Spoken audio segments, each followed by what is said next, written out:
Kisah penculikan yang paling pelik Anna Saito. Kisah penculikan ini berlaku di Jepun pada tahun 2013.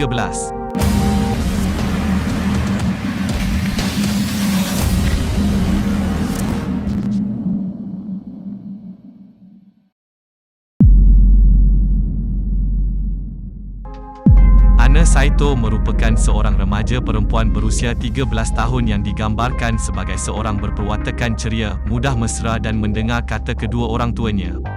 Dalam erti kata lain, Anna bukanlah seorang perempuan yang bermasalah sama sekali.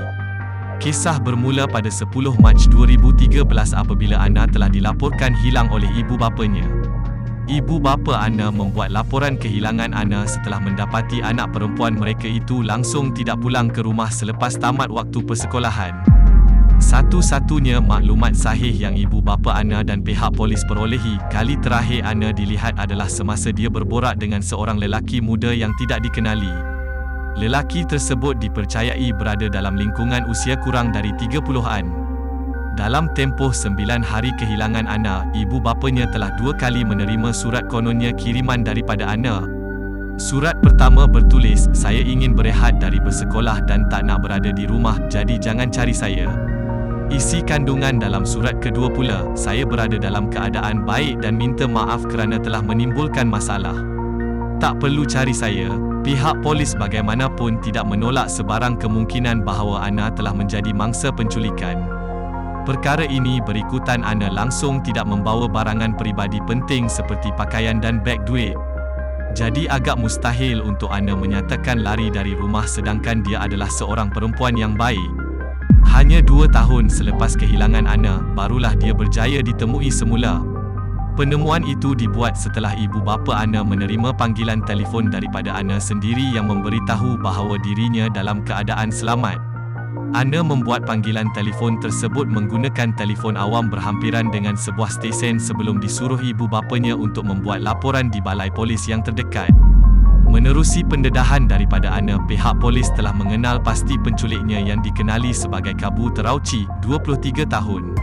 Susulan makluman berkenaan, pihak polis tidak perlu mengambil masa untuk menangkap Kabu di mana dia sebelum itu dilaporkan cuba untuk membunuh diri sebaik saja mendapat tahu tentang Anna yang sudah berjaya larikan diri. Jadi, siapakah Kabu ini dan apakah motif sebenarnya menculik Anna? Kabu berasal dari keluarga yang berada.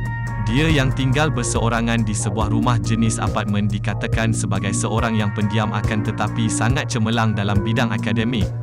Kecemerlangan tersebut membolehkannya belajar di sebuah akademi juruterbang yang berlokasi di Amerika Syarikat.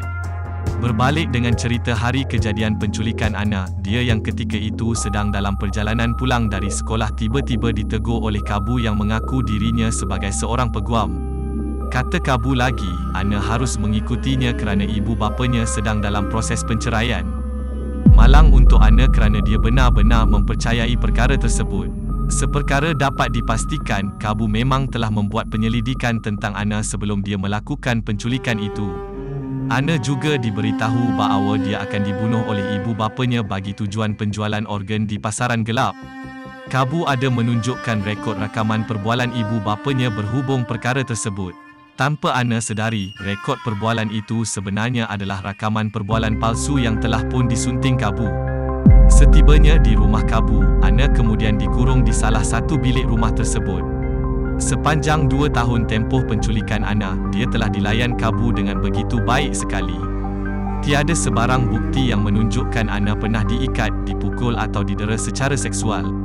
Malah Anna juga dibelikan anak patung, diberikan makanan, menonton televisyen dan dibenarkan untuk melayari internet. Anna sebenarnya pernah beberapa kali mempunyai peluang untuk melarikan diri tatkala Kabu tiada di rumah untuk beberapa hari.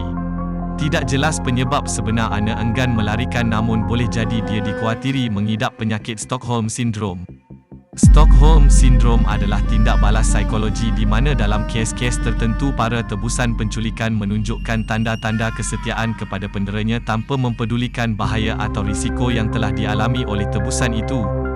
Hinggalah pada bulan Mac 2016 yakni sewaktu Anna sedang bermain internet, dia telah menonton satu video tentang ibu bapanya yang masih lagi terdesak untuk mencarinya. Menyedari perkara itu, barulah Ana mempunyai keberanian untuk melarikan diri lalu terus mencari telefon awam untuk menelefon ibu bapanya. Kabu sendiri tidak pernah mendedahkan motif sebenarnya menjadikan Ana sebagai mangsa penculikan. Keputusan perbicaraan kes tahun 2019 menyaksikan Kabu yang didapati bersalah melakukan penculikan telah dijatuhkan hukuman penjara selama 12 tahun.